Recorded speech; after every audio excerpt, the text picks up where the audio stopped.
Afin de réaliser une ganache montée fraise, nous avons besoin de chocolat blanc.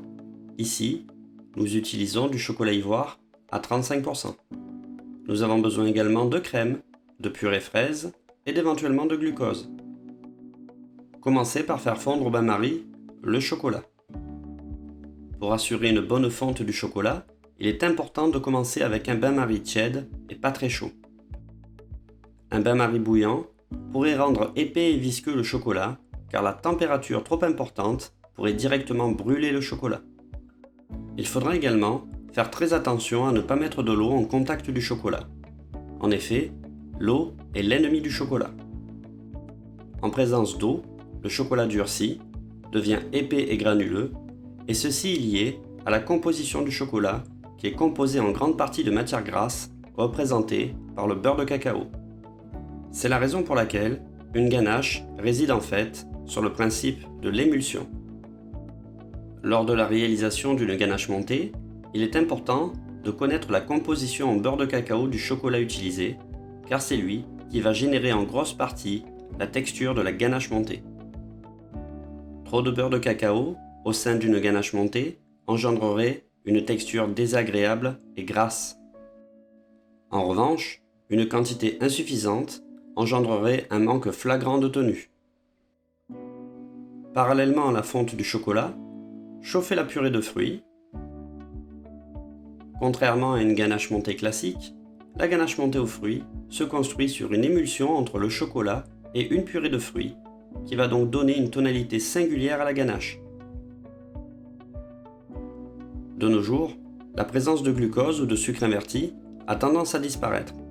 En effet, ils vont jouer un rôle sur la texture de la ganache montée, mais ils apporteront tout de même un peu plus de sucre dans la recette, ce qui n'est pas forcément judicieux. Une fois la purée de fruits chaude, versez lentement la moitié du mélange chaud sur le chocolat fondu.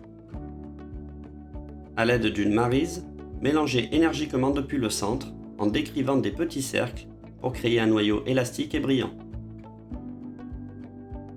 L'objectif ici est de créer une émulsion entre le chocolat et la purée de fruits grâce à une action mécanique. Ici, nous utilisons une maryse, mais on pourrait utiliser un fouet sans aucun problème. Incorporez la deuxième moitié et mélangez selon le même procédé.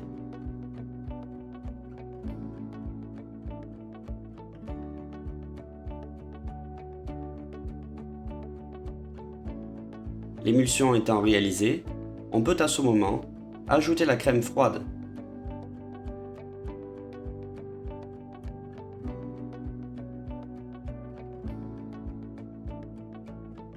Mélangez convenablement le tout afin de rendre l'appareil homogène. L'utilisation d'un chocolat inspiration fraise aurait également pu être envisagée afin de renforcer le goût en fraise. Néanmoins, celui-ci développe un coût plus important.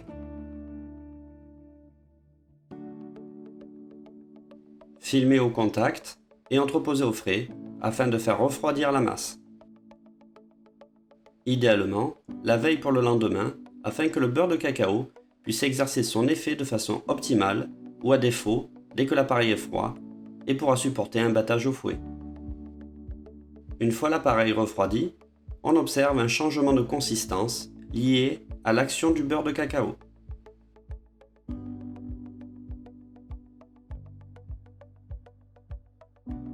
On peut donc monter le tout au batteur afin d'incorporer de l'air et foisonner la masse. En effet, la crème a la capacité de foisonner, c'est-à-dire de capter de l'air et de prendre du volume.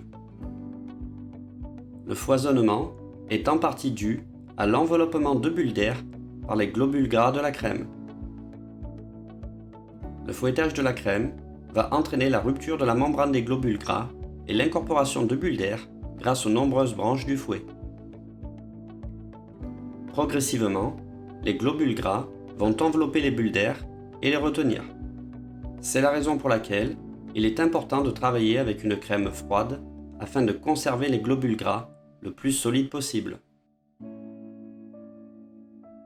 Par lien de cause à effet, plus on bat une crème, plus la consistance va devenir épaisse, et ceci est lié à la présence de matière grasse.